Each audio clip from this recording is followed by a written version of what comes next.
विद्यार्थी मित्रांनो, मी प्राध्यापक गिरीश मराठे, मॅथ्स अँड फिजिक्स एक्सपर्ट, आपल्या युट्यूब चॅनलमध्ये सर्वांचं मी स्वागत करतो. आज आपण 12th maths part first chapter number 1 mathematical logic या चॅप्टर मधील अतिशय महत्वाचा टॉपिक घेणार आहोत मित्रांनो. 12th स्टेट बोर्ड मध्ये या टॉपिकवर हमखास एक प्रश्न असतो आणि त्याची काठिण्य पातळी जास्त असते, कारण तो प्रश्न असतो show that without using truth table. म्हणजेच ट्रूथ टेबल यूज करून एखादी गोष्ट शो करणे तेवढं कठीण नाही. आपण मागील व्हिडिओ मध्ये पाहिलं की शो दॅट, इक्विव्हॅलन्स और टॉटॉलॉजी, कॉन्ट्राडिक्शन एक्सेट्रा. परंतु हा असा प्रश्न असतो इथं आपल्याला दोन logical statement left hand side, right hand side आपल्याला इक्विव्हॅलन्स दाखवायचे आहेत, परंतु ते दाखवत असताना ट्रूथ टेबल अजिबात यूज करायचा नाहीये. मग कशावर आधारित आपण या ठिकाणी शो करत असतो मित्रांनो, तर algebra. Algebra in the logic. So what is algebra in the logic? तर या algebra in the logic topic मध्ये 10 लॉ आहेत मित्रांनो. त्यातील 5 लॉ तुम्ही तुमच्या आतापर्यंतच्या अभ्यासामध्ये पाहिले आहेत. उदाहरणार्थ commutative law, commutative law, associative law, idempotent. तर अशा प्रकारचे काही लॉ तुम्हाला 10th स्टँडर्ड पर्यंतच्या शिक्षणात नक्कीच अभ्यासता आलेले आहेत. परंतु या ठिकाणी आपण इतर आणखी लॉ आहेत ते अल्जेब्रा इन लॉजिक टॉपिक अंतर्गत बघणार आहोत. तर मग आपण सुरुवातीचा लॉ बघूया. First law, idempotent law. बघा मित्रांनो, काय हा law? Idempotent law.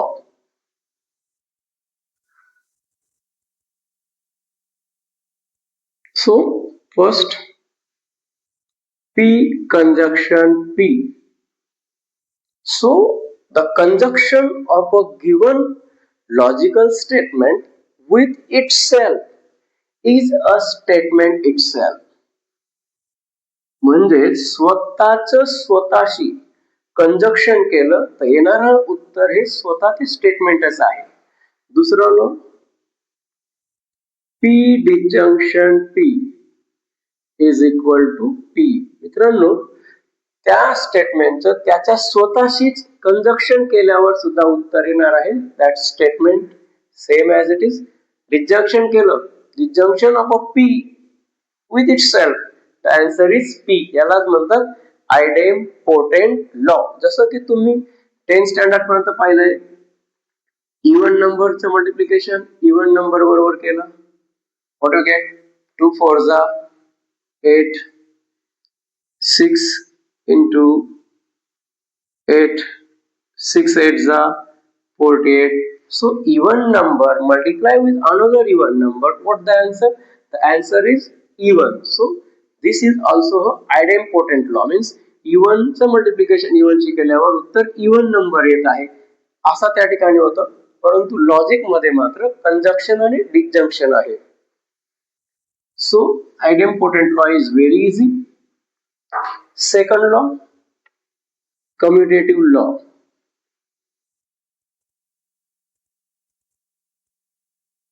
So student, the first commutative law, P conjunction Q can be written as Q conjunction P. मित्रांनो, उलट सुलट केले तरी उत्तर बदलत नाही. म्हणजे सुरुवातीला आपण P लिहिलं, त्याच्यानंतर Q आणि मध्ये चिन्ह कंजक्शन. परंतु जर असं केलं Q conjunction P, the answer is same. This is commutative law. Another one,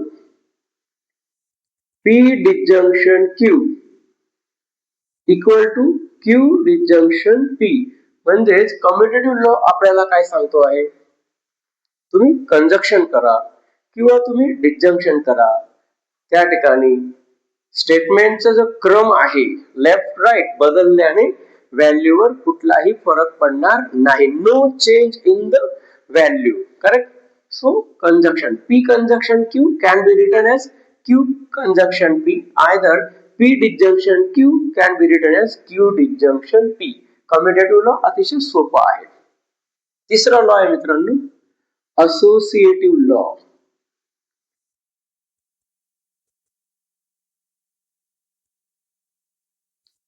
बघा associative law P conjunction in the bracket Q conjunction R. Associative law मध्ये ब्रॅकेटच्या बाहेर जे चिन्ह आहे ते चिन्ह ब्रॅकेट मध्ये सुद्धा आहे. So P conjunction Q.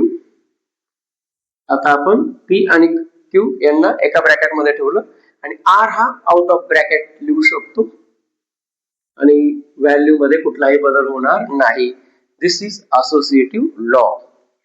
Conjunction over conjunction. Second P disjunction Q disjunction R. disjunction over disjunction. मित्रांनो पुन्हा एकदा ब्रॅकेट चेंज होईल. P disjunction Q आणि ब्रॅकेटच्या बाहेर R. म्हणजे फर्स्ट असोसिएटिव्ह लॉ मध्ये दोघी त्या ठिकाणी लॉजिकल सिम्बॉल कंजक्शन आहेत आणि सेकंड मध्ये दोघी लॉजिकल सिम्बॉल आहेत डिस्जंक्शन. आपण ब्रॅकेट चेंज करत आहोत. लेफ्ट साइडला P is out of the bracket, in the right hand side R is out of the bracket. So no change in the values of the left hand side statement and right hand side statement. We can check these law by using the truth table. So मित्रांनो पहिला law होता आयडेम्पोटेंट. स्वतःच स्वतःशी conjunction केलं तरी उत्तर स्वतः ते स्टेटमेंटच येणार आहे. स्वतःच स्वतःशी डिस्जंक्शन केलं तरी उत्तर हे ते स्टेटमेंट येणार आहे. त्यालाच म्हणतात आयडेम्पोटेंट लॉ. सेकंड होता commutative law. P conjunction Q उलट लिहिलेले Q कंजक्शन P. म्हणजे क्रम बदलला तरी कुठलाही फरक पडत नसेल तर त्याला आपण म्हणू commutative law. Associative law P out of the bracket. In the right side you put R out of the bracket. No change in the value. Here also conjunction च्या ऐवजी disjunction घेतलंय. P out of the bracket. In the right hand side R out of the bracket. No change in the values. So the next law is very important, distributive law. The fourth law, distributive law. खूप महत्वाचा law आहे.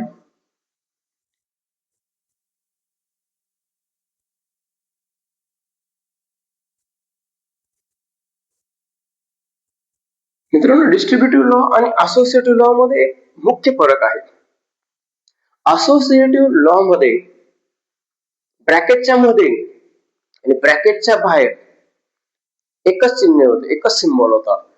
Conjunction असेल तर conjunction असेल, disjunction असेल तर disjunction. पण distributive law मध्ये ब्रॅकेटच्या मध्ये वेगळं चिन्ह आहे आणि ब्रॅकेटच्या बाहेर वेगळं आहे. बघा P conjunction in the bracket Q disjunction R. Next P conjunction Q, same law. I change here disjunction Q conjunction R.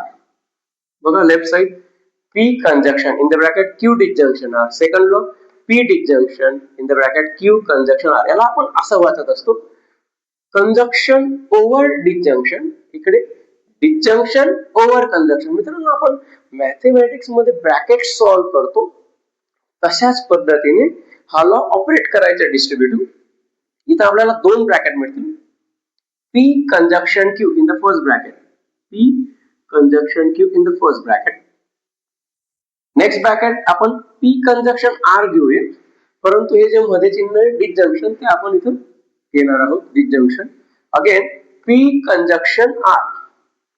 P conjunction R. पुन्हा एकदा बघा P conjunction Q, P conjunction R असे दोन सेपरेट ब्रॅकेट या ठिकाणी झालेले आहेत.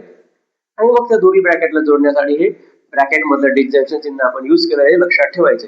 Next again P disjunction Q, this is the first bracket.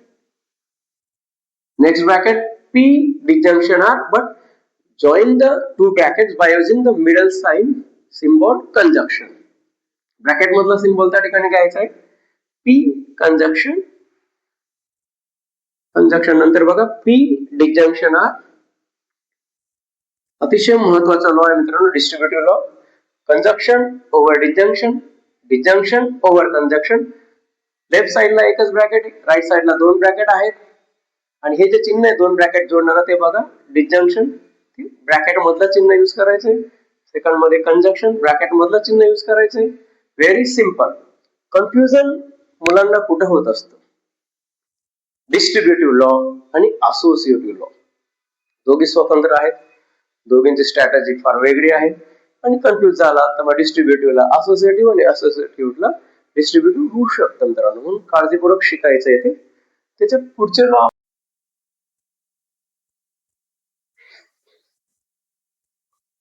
The fifth law is De Morgan's law. What is De Morgan's law? So negation of P disjunction Q and second negation of P conjunction Q. मित्रांनो De Morgan's law काय सांगतोय? डिस्जंक्शनचे negation conjunction होईल आणि कंजक्शनचे negation हे disjunction होईल. P आणि Q दोघींना आपण निगेशन लावूया. Negation P conjunction negation Q. Here again negation P. Negation of conjunction will be disjunction. सर्वात easy law आहे हा De Morgan's. Negation of disjunction will be conjunction and negation of conjunction will be disjunction. Put negation to the both statements. Next one is 6 number complement law. What is complement law? Complement laws. मित्रांनो complement laws काय आहेत? P disjunction negation P. Second P conjunction negation P. स्वतःच्या निगेशनशी जर disjunction केले तर येणारा answer आहे true. स्वतःच्या निगेशन सोबत जर कंजक्शन केले तर येणारा उत्तर आहे फॉल्स. लक्षात ठेवा, स्वतःच्या निगेशन सोबत डिस्जंक्शन केल्यास येणारा आन्सर आहे ट्रू. स्वतःच्या निगेशनशी कंजक्शन केल्यावर येणारा आन्सर आहे फॉल्स. याला म्हणतात complement law. So two laws, therefore I write laws. मित्रांनो नेक्स्ट लॉ अतिशय सोपा आहे, conditional law. Conditional law. So what is that conditional law? Conditional law is single, therefore I write P implication. Conditional मध्ये implication equivalent to. मित्रांनो implication ला आपण असं लिहू शकतो, P ला निगेशन द्यायचं आहे आणि implication च्या ऐवजी आपण घेऊ शकतो disjunction आणि Q as it is. खूप महत्वाचा लॉ आहे. शो दॅट साठी without using the truth table show that the given equivalence statement. So तिथं हे खूप महत्वाचं आहे conditional law. Next biconditional law घेऊया आपण. बाय कंडिशनल लॉ पहा P डबल इम्प्लिकेशन Q. मित्रांनो P इम्प्लिकेशनचा रूल ऍज इट इज राहील इथं. इथं डबल इम्प्लिकेशन असल्यामुळे आधी आपण समजून घेऊया की याच्यात दोन गोष्टी आहेत. P implies Q सुद्धा आहे and Q implies P सुद्धा आहे. मग आधी P implication Q चे आपण इक्विव्हॅलन्स लिहूया as it is same. Negation P disjunction Q आणि मग conjunction and Q implication P त्याचा आपण या ठिकाणी इक्विव्हॅलन्स लिहूया उलट पद्धतीने. Negation Q disjunction P. बघा हेच आणि यालाच तिकडे आपण रिव्हर्स केलेलं आहे. म्हणजेच biconditional law is as it is conditional law, but या ठिकाणी आपण फक्त काय घेणार आहोत P इम्प्लिकेशन Q आणि रिव्हर्स मध्ये Q इम्प्लिकेशन P. म्हणजेच दोन त्या ठिकाणी कंडिशनल आहेत. बाय कंडिशनल मध्ये दोन कंडिशनल आहेत. रूल ऍज इट इज आहे. पुढचे लॉ या ठिकाणी आपण घेऊया. आतापर्यंत आपण पाहिले idempotent law, commutative law, associative, distributive, De Morgan's, complement law, conditional, biconditional. आता अतिशय महत्वाचा लॉ या ठिकाणी राहिलेला आहे मित्रांनो, आणि तो आहे ऍब्सॉर्प्शन लॉ. तर पाहूया ऍब्सॉर्प्शन लॉ काय आहे.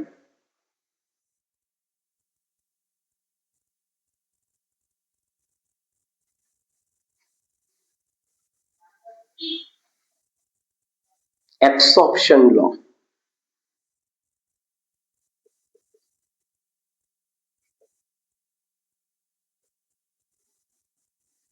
मित्रांनो ऍब्सॉर्प्शन लॉ खूप महत्वाचा आहे बघा. P disjunction in the bracket you can write P conjunction Q. Next P conjunction P disjunction Q. दोन ठिकाणी आपल्याला P दिसत आहे बघा. P disjunction in the bracket again P, P conjunction in the bracket again P. ब्रॅकेटच्या बाहेर disjunction, ब्रॅकेटच्या मध्ये conjunction. इथं उलट आहे, ब्रॅकेटच्या बाहेर कंजक्शन, ब्रॅकेट मध्ये डिसजंक्शन. तर या ठिकाणी ऍब्सॉर्प्शन लॉ काय करतो, या क्यू ला ऍब्सॉर्ब करतो आणि येणारा आन्सर असतो मित्रांनो पी. सेम वे इथं सुद्धा तेच आहे. P statement as it is राहणार आहे आणि त्यामध्ये क्यू ऍब्सॉर्ब केला जाणार आहे. म्हणजे दोघी ठिकाणी आन्सर पी आहे. म्हणजे या पी ने क्यू ला ऍब्सॉर्ब केलेलं आहे. P appeared and Q disappeared. So very simple law, absorption law. Conditional law झाला मित्रांनो, बाय कंडिशनल झाला. आयडेंटिटी लॉ या ठिकाणी सुद्धा झालेला आहे.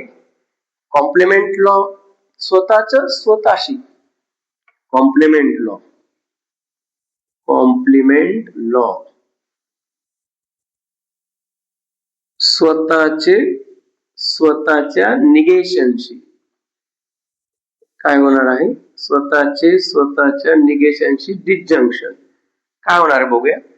P conjunction negation P.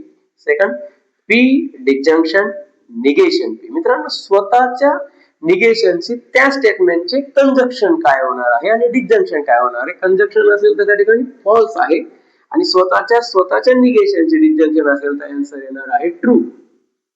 So these are 10 laws. मित्रांनो हे लॉज जे आहेत 10 खूप महत्वाचे आहेत, कारण 12th बोर्ड परीक्षेमध्ये एक प्रश्न असतो मित्रांनो, without using truth table prove the given logical statements, prove the given logical equivalence without using truth table. आणि मग जर ट्रूथ टेबल यूज करायचा नाहीये तर मग काय यूज करायचं मित्रांनो, हे 10 लॉ, 10 लॉज. काही सोपे आहेत, काहींची प्रॅक्टिस करावी लागेल. लक्षात घ्या, पुन्हा समजून घ्या. ठीक आहे. ओके, धन्यवाद.